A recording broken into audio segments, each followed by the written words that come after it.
First reading is Psalm 40, verses 1 to 5. It's page 877 in the Pew Bibles. I waited patiently for the Lord. He turned to me and heard me cry. He lifted me out of the slimy pit, out of the mud and mire. He set my feet on a rock and gave me a firm place to stand. He put a new song in my mouth, a hymn of praise to our God. Many will see and fear the Lord and put their trust in him. Blessed is the one who trusts in the Lord, who does not look to the proud, to those who turn aside to false gods. Many, my Lord, are the wonders you have done, the things you have planned for us. None can compare with you. Were I to speak and tell of your deeds, they would be too many to declare. Hear what the Spirit is saying to the church.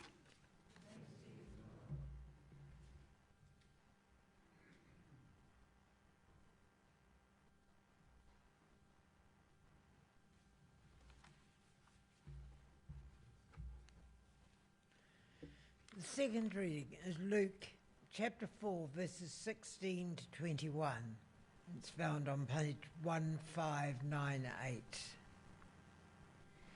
He went to Nazareth, where he had been brought up, and on the Sabbath day he went into the synagogue, as was his custom.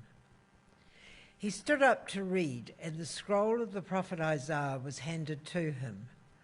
Unrolling it, he found the place where it is written, "The Spirit of the Lord is on me, because he has anointed me to proclaim good news to the poor. He has sent me to proclaim freedom for the prisoners and recovery of sight for the blind, to set the oppressed free, to proclaim the year of the Lord's favour." Then he rolled up the scroll, gave it back to the attendant, and sat down. The eyes of everyone in the synagogue were fastened on him. He began by saying to them, "Today this scripture is fulfilled in your hearing." This is the gospel of Christ.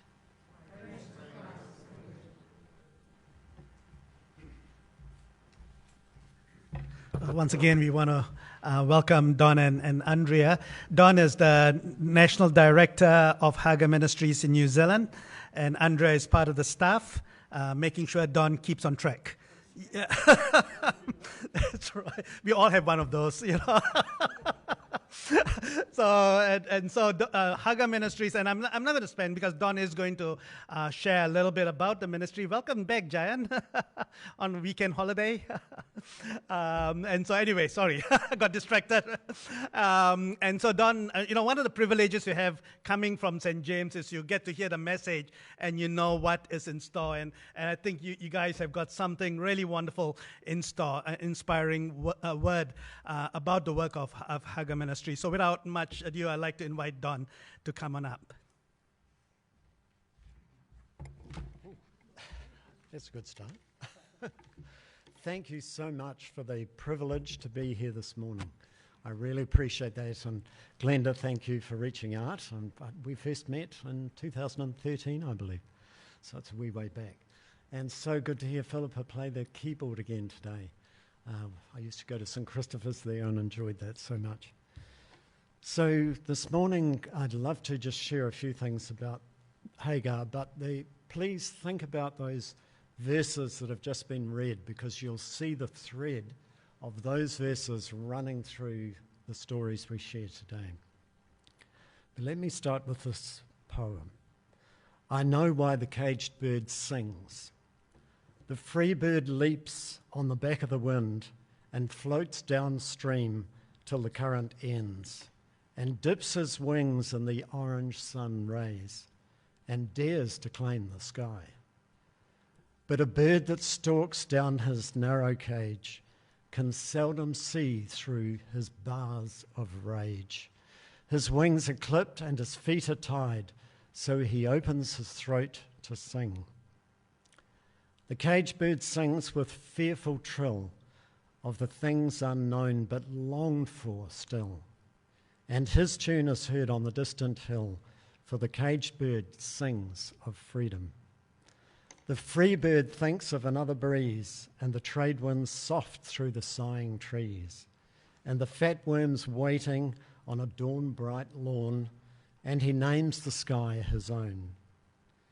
But a cage bird stands on the grave of dreams. His shadow shouts on a nightmare scream.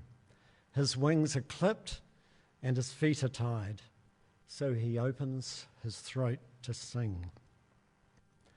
The cage bird sings with a fearful trill of things unknown but longed for still, and his tune is heard on the distant hill, for the cage bird sings of freedom. Hagar began in 1994. Not sure why that's not advancing. Do I point there? Yep. You might have to advance the first one. Hagar began in 1994 in Cambodia, and you can see the picture there of the founding family, really. Pierre Tammy and his wife Simonetta from Switzerland. And they came into Cambodia at the end of Pol Pot's reign of terror. You'll remember what happened there, but 2 million people lost their lives in the slaughter of genocide in that country. They came in as missionaries, and while they were there, they heard these cries of women at night in the community that they were in. And they just saw so much pain, so much suffering, so many women had been abused through that time and the violence that was unleashed on that society. So they decided they would set up a shelter and begin the work of recovery for some of those that had suffered so badly in these communities. So they went there, and it started in 94. There's now 150 local staff working across Cambodia, Vietnam, Afghanistan, the Solomon Islands, and Myanmar. Mostly in Cambodia, that's our centre where it started. And last year we reached 664,000 people, even though we're a small organisation of just 5 million US internationally. So the impact is wonderful to see. Oh, that's not going to work. You might have to advance each one. Could be the battery. So, is it working? I'll keep going anyway. Here's the map, right? So you can see those pink lines or red lines indicate the countries we're working in, which I've shared already. So what I'm going to do now is I've just set a little bit of a framework, and Hagar's vision is to reach those that have suffered slavery, abuse, and trafficking. So I'm going to introduce Andrea. She's going to come up and share about the work that's closest to New Zealand in location, and then I'll continue. So Andrea, and yes, she does help keeping in line, and she is the single most organised person I've met. Good morning. So I will talk to you about our work in one of our beautiful neighbor countries. The next slide, if that's possible, please. And the Solomon Islands. If any one of you has been to the Solomon Islands, you'll know that it's a beautiful country. They have an average temperature of 27 degrees year-round. They have crystal clear waters. They're very warm-hearted and relaxed people, and 97% of them are Christians. So it's a wonderful place. But it also has its share of problems. So they are at the forefront of climate change. They have wild weather because of it and rising sea levels. They also have logging and mining at an unsustainable pace. So, sorry, yeah, good. The next slide, please. They are the actual poorest country in the Pacific. And, you know, poverty makes everything harder in life. They are grappling with issues such as violence against women and children, girls and women getting tricked into forced labor, and sexual abuse of children, girls, and women. So they are no stranger to darkness and to hopelessness. And life can get pretty ugly even in a very beautiful place like the Solomons. The next slide, please. But this is where Hagar comes in. We've partnered with Tier Fund and the Ministry of Foreign Affairs and Trade, MFAT, to start a 5-year project in which we partner with a local organization, Hope Trust, Homes of Peace and Empowerment. And our goal is here that we will help them fight against human trafficking and sexual abuse. The gentleman in the middle, standing up with his arms crossed in the blue shirt, that's the director of Hope Trust. And in the course of the last year, we started working there 1 year ago. We helped him grow his organization to now 10 local staff, all Solomon Islanders, all with years of experience in fighting against human trafficking and sexual abuse. So what we do is we provide project management. That's one of the things I do. Project management support for Hope Trust. We mentor staff together actually with Hagar Cambodia and Hagar Vietnam. It's a truly international and interconnected enterprise.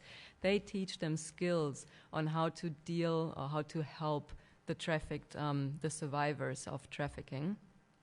And we teach them or we help them run a sustainable, stable organization. If we can have the next slide, please. So over the last 12 months, it has been really wonderful to watch the organization come together. They started doing work in 8 selected communities in the biggest island of Solomon Islands, where they established the baseline of where we're starting out from. And this is what we'll use at the end of the 5 years to measure success against. They have also started making connections with other NGOs that work on similar topics to build a strong network, because this kind of difficult work cannot be done in isolation. And also they have run awareness and workshops in communities, because human trafficking isn't actually all that well understood at this point in the Solomons. So for the next 4 years, what we will do is we will continue helping them with money, with expertise, and our dream is to bring hope to those girls and women in the Solomon Islands who at this point are facing difficulties, as I described earlier, and who are affected by human trafficking and sexual abuse. What we want to do is we want to help transform their lives so that they may have light in their lives when they're currently trapped in darkness. So what I will do now is I will hand back to Dawn, who will tell us about our work in another place, and that is Afghanistan. Thank you. It was my fault. I have one identical. Yay. Right, so yes, our work in Afghanistan right now. Now, you'll be aware that there's been an earthquake in the Paktika province, which is one of the poorest places probably on earth. It's extremely remote, has severe problems of destitution and poverty. And right here, this massive earthquake has hit and destroyed many, many thousands of homes.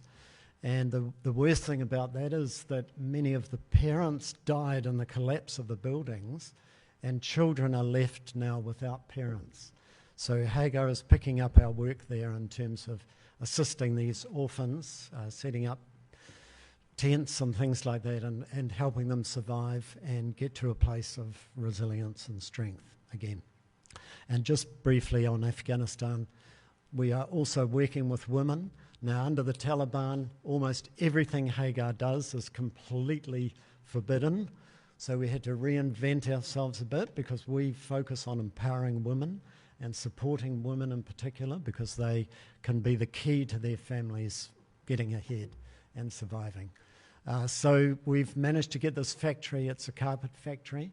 And this man is kindly training about 126 women in the next 6 months, and they will all get jobs in this carpet factory and be able to earn money that can help the families survive. So that's just Afghanistan. But now I want to share a couple of stories with you. Think again about Psalm 40, being in that pit of despair and then being lifted out into a place of safety. This boy's name is Ritti, and I met him when I began with Hagar back in 2008 on my way back from Mongolia. And he was with World Vision at the time, and he drew this picture, painted his hand there, and at the top he said, "My name is Riti," and at the bottom he said, "I want to be a doctor." And if any of you can read Korean, there's the word doctor in there.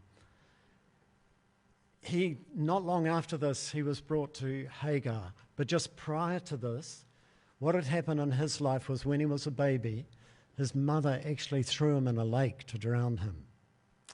And his grandfather saw what happened, and he took the baby, got someone to look after him for a while, and then when he grew up a wee bit, he took over responsibility and the care for Riti.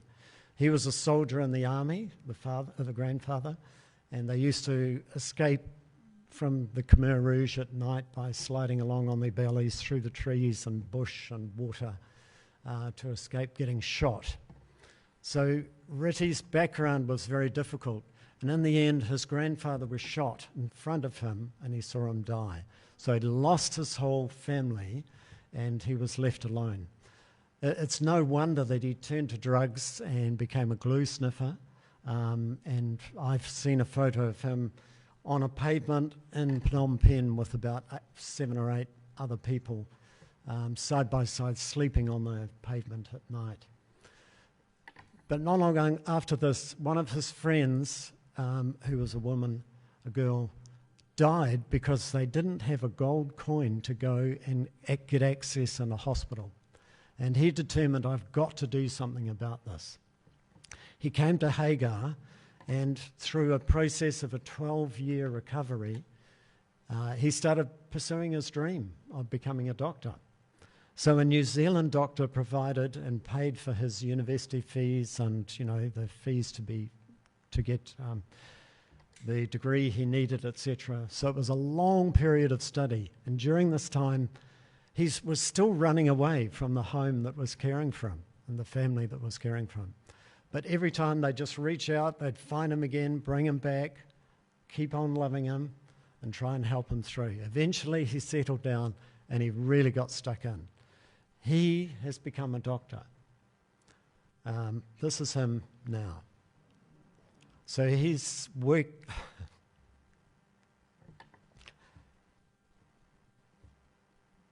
I swear I wasn't going to do this, but it hits you every time. He is just outside Phnom Penh. He's got his, he's a doctor, and every week he used to put aside 2 days of his income at the hospital to go and help this community. This community is 1,000 people who are vulnerable. They're elderly, they're sick, they're deprived, and they're in poverty. That's where he chose to go.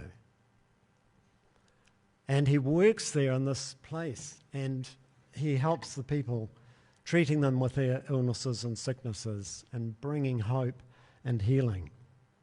He's now got a little clinic just outside, just in that community, where he can deliver more immediate assistance to this community that he loves and the people that he loves. And since that time, he's actually become a surgeon. Amazing. Yet he started off with no hope. He started in that pit of despair, and he moved out of it to a strong and stable place where not only he has recovered, but he is helping 1,000 people in that community recover. I just love his story, and I've met him several times, many times. He's been out to New Zealand and spoken to audiences here. He's a very brave young man. And if just one case that he deals with got sick, he could lose his license as a practitioner because it's not an authorized community. Let me share this story, and we're going to see a video. I don't know if we can get the lights off. It doesn't matter, but if that was possible. Oh. You might have to push the button there that's not starting, or maybe there.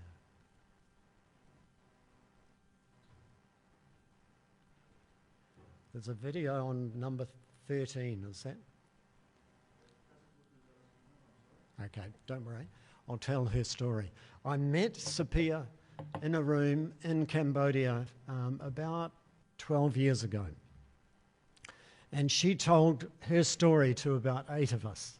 And her story is an incredible story because at age 4, her mother was incredibly cruel to her and every day would beat her, and every day was just a day of horror in a way.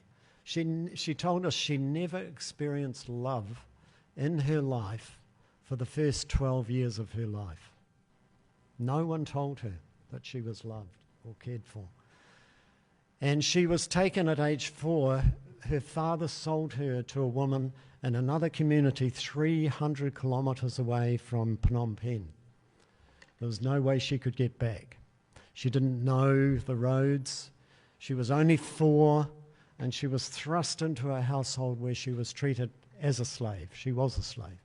She was forced to do all the menial work, the dishes, the food. She had to make the rice and cook the meals as a 4-year-old. And every time the rice wasn't quite perfect, she'd get beaten. And every day she was called the ugly one by the community, not just that family, but others. And she was shared around as a slave in that community for 8 years of her life. And when we heard her speak that day, there were 8 people in the room, and she talked about the amazing moment where she heard about Hagar that was 10 kilometres away. And many times she'd harmed herself and she was trying to escape, and she tried to escape on a number of occasions. And she never had any freedom, wasn't allowed to go to school, never had enough food to eat. And finally she heard about this organisation that may be able to help her. So she stole one of the kids' bikes and went this 10 kilometres down the road to where she hoped she could find a different life. The chief, Chuyan, took her in with his wife, and they looked after her for, I think, 2 weeks, and then they realised she needed really expert help. She needed trauma counselling. She needed support that they couldn't give. So they took her to Hagar, and Hagar started a 12-year recovery process with her, dealing with that deep-seated trauma and kind of self-loathing and the fact that she was disconnected from others. She'd never known love. And that day the chief took her in was the first time in her whole life she'd felt love from anybody. And then at Hagar, I remember she said, seeing the love of the staff for me gave me the opportunity to recover. But understanding God loved me as well really got me going on that recovery journey. And as she finished her talk, she put a little wrist thing around all the 8 people in the room. And she said those words that you can see on the screen. I stand before you as one of the fruits of your labour. If not for people like you who help girls like me, I wouldn't be here today. And that's not quite the end of her story. The final capstone to her story, which I find amazing, is that, beforehand she'd been in this isolated community. She was no one. She was the ugly one. All this stuff had gone on. She goes through this recovery journey. She studies to become a social worker so that she can help others like her. And then we've got an office in Australia where one of the head of Hagar there sits on the government round table against trafficking. And they were thinking about bringing in a modern slavery act. So they set up a committee, and then they decided, well, we need to hear from someone who's actually been through slavery. So the person that was on the group was one of the people who'd been in the room to hear her story, Jill, my counterpart in Australia at that time. And so she said, I know someone who could talk about this with you. So the government of Australia flew her from Phnom Penh to Canberra, where she testified or gave her story about slavery, being a slave for 8 years of her life. It really touched people and, of course, encouraged them to bring in their modern slavery act, which they did. Now the government of New Zealand, of course, is looking to do the same, which we've put a submission in to encourage that. but she encourages me just about every day. A powerful story of someone who's been in the depths of despair but found hope, which is amazing. So this is her on the steps of the Parliament buildings in Canberra. And above her is another young man who was also a slave, trafficked into Thailand for 5 years on and off. And his name's Long D. He's got polio, but he spoke recently at the United Nations. And again, his story is incredible. I won't go into his story, but just to say that where this hopelessness, it needn't last forever. You know, God came to set us free and find freedom, and that oppression would be removed from our lives. Part of Hagar's work is very similar to the gospel. It's bringing good news to people. It's taking the shackles of what's been on them. It's taking them through the legal process. It's going through counselling so that they can get to the depths of what they've been through and recover. And this is a beautiful example. In Japan, they have a craftsmen that deal in what's called kintsugi. And this is where they take broken pieces of china or heirlooms that belong to people, or a statue or whatever it is, and they put it together with strong resins, but also they put in gold filings in the cracks, and you can see those beautiful pieces that have been broken, put together again and restored, but with gold in them. And the beauty of this is not only can God put us together, but then we become more valuable than we were before. I just love that, because we see time and time again people that have been at the end of their rope, the extreme end of human suffering, and then they recover and they turn around, and the beautiful thing is, time and time again, they go out to help others like them with no thought of their own needs. Well, we know about the wine, but there is a statistic that talks about every 27 seconds a child is forced into slavery. And that's partly why what Hagar has a focus on. It's on slavery, it's trafficking, it's people that have suffered incredible abuse, and help them recover. And the good news is this company, 27 Seconds Wine, the owner used to work with me in Hagar some years ago and saw trafficking in front of her eyes. And they've come up with this label. And last year they donated $100,000 to Hagar, which is very significant. And we are just so grateful for their support. Before I finish, I'll just go back to that, because Psalm 40 at the start details the journey of recovery. It details the journey of hope. It starts in a hopeless pit of despair and human suffering. And then God comes along and pulls that person out, or someone comes along and pulls that person out and puts their feet in a stable place where they can recover, where they get the time to recover and become strong again. It's got a beautiful aspect of uplifting hope to it. And then in Luke 4, we heard about how Jesus, at the outset of his ministry, declared what he was going to do. I'm here to tell the good news to the poor. I'm here to remove oppression. I'm here to set prisoners free. But the way he did it is so amazing, because he didn't just talk about it. He didn't get into debates about it with the Pharisees or whatever. He stepped across the boundaries. Remember when he touched the leper and healed the leper? You didn't do that with lepers. Nobody did that, in case you contracted it yourself. Imagine that moment with these lepers who are sick and have never been touched, the untouchables, when Jesus steps across that gap and touches them. His loving hands bringing recovery. And then he goes against the ugliness of racism and gender, sort of attitudes, where he stops and talks to the woman of Samaria as she pulls the water from the well. And he discusses with her, just chats. He reached across that divide that even many of the others, the disciples, would not have done. In fact, they told him off. He reached out to the sick.